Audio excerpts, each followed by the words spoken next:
Hi there Booktube, it's Eleanor here, and today I'm doing a book haul.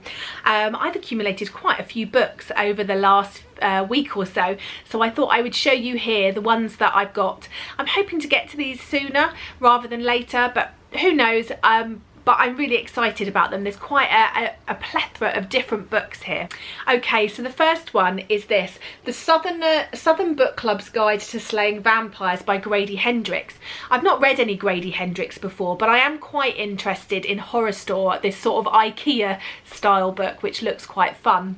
But this is a story about a woman who has grown up children, sort of teenage children, a workaholic husband, and she just really lives for her book club with these sort of Charleston ladies, where they talk about all sorts of things, including sort of the Manson family. You know, they really get stuck into these sort of gothic dark stories in their book club. And then one day, as she is leaving book club, she's viciously attacked by the neighbour of the person whose house she's at, and she is rescued by the handsome nephew of someone from her book club.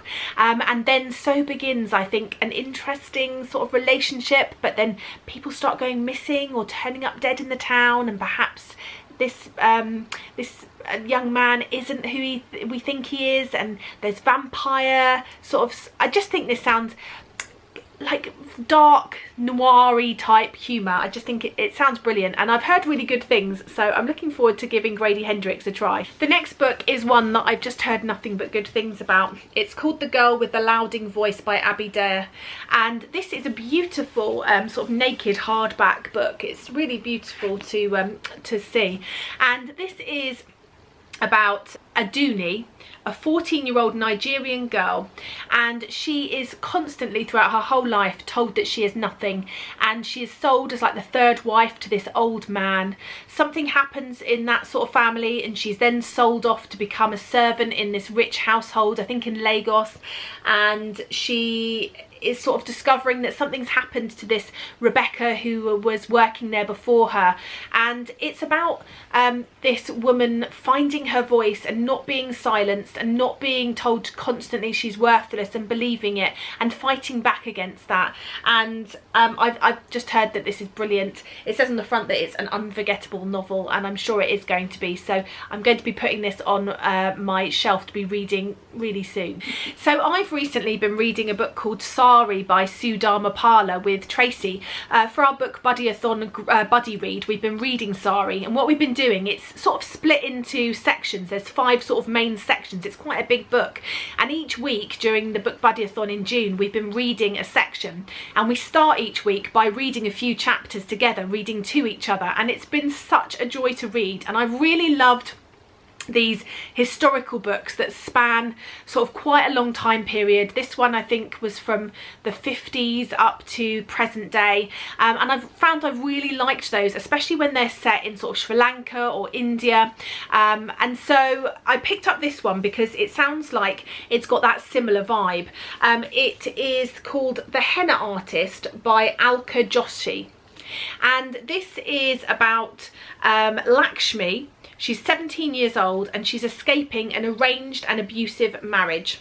It says she makes her way alone from her 1950s rural village to the vibrant pink city of Jaipur, where she becomes a henna artist. And she is sort of treading carefully. She wants to be independent. She takes on a lot of wealthy clients. She becomes really well known for her designs, but her husband, who she has run away from, finds her. And this is, I think, going to be really moving, and just one of those stories where I love to immerse myself in the sights and sounds of a completely different culture. This one just sounds like a really good spin on a romance book. It's called Love Lettering by Kate Claiborne. This is about a young woman, and she's sort of famous for her lettering, and she makes these amazing bits of stationery using amazing hand lettering for her clients, who tend to be sort of celebrity and wealthy people. But she can't help but sort of hide these little hidden things into her work. And then we have this analyst who is about to get married, until he discovers these strange messages within his stationery for the wedding, and I think probably calls the wedding off for some reason, I don't know. He then turns up at this woman's work and there's going to be something that happens there. Don't know what. Sounds really intriguing. I love this idea of this sort of hidden messages in her lettering, so I'm looking forward to reading this one.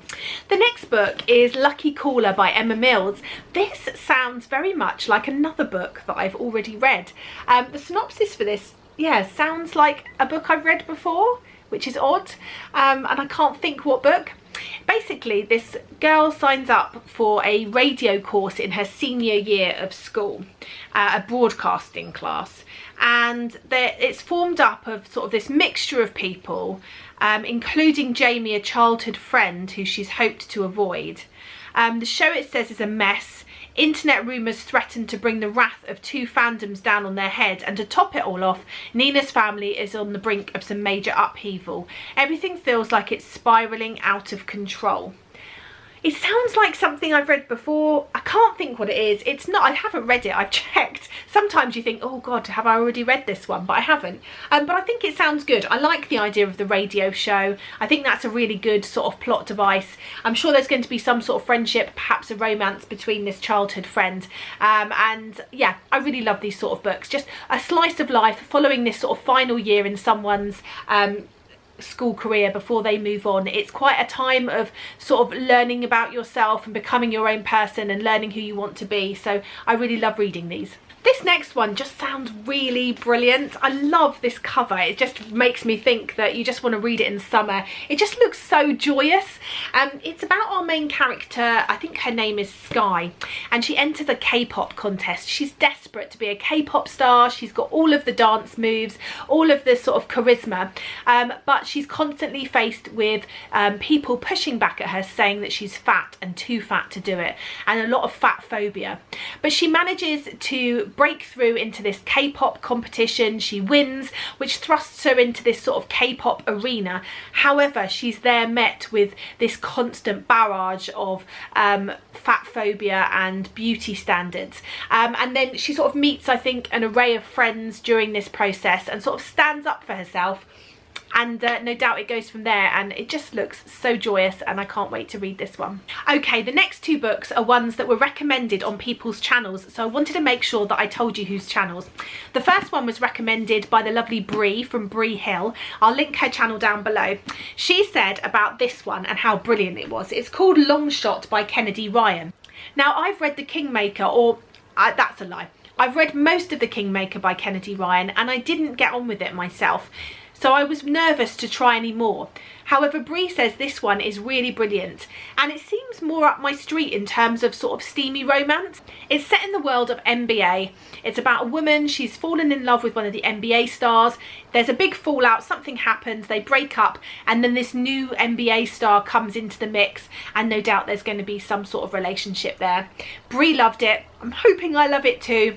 I'm definitely going to give it a go, and fingers crossed. I think this is the start of a longer series, so it's one I can get stuck into if I really enjoy it. And the next one was recommended by Jessie from Bow Ties and Books.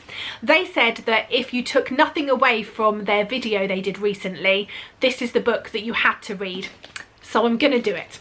It's called The Antidote for Everything by Kimmery Martin.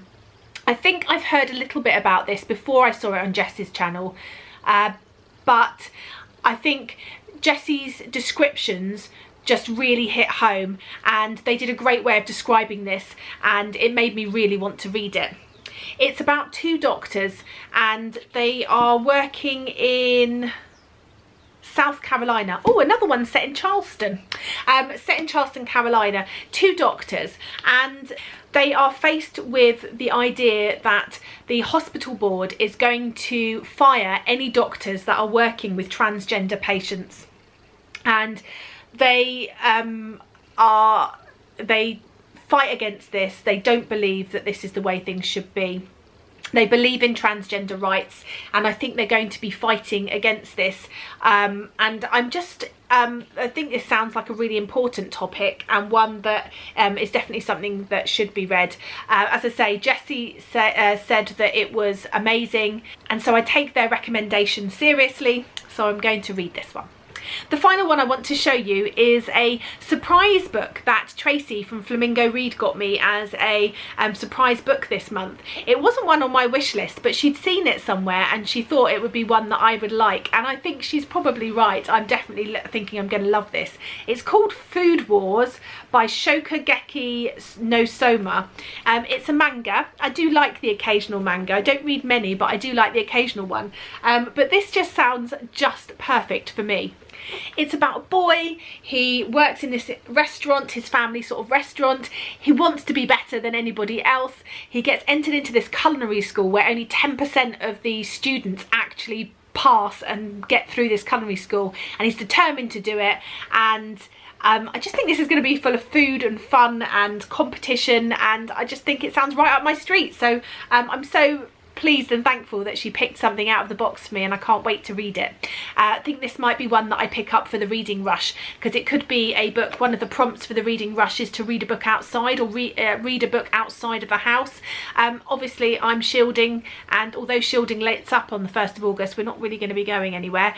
So this is one that I can read in the garden, and I think it'll be sort of a quite quick read. So I'm looking forward to seeing what I think of this, and picking up the next ones in the series if I enjoy it. So that is some of the books that I've picked up recently. Have you read any of these? Do you recommend any of these? Let me know in the comments down below. What have you picked up recently? Is there anything you think I should give a go? And I look forward to speaking to you soon. Bye for now, BookTube.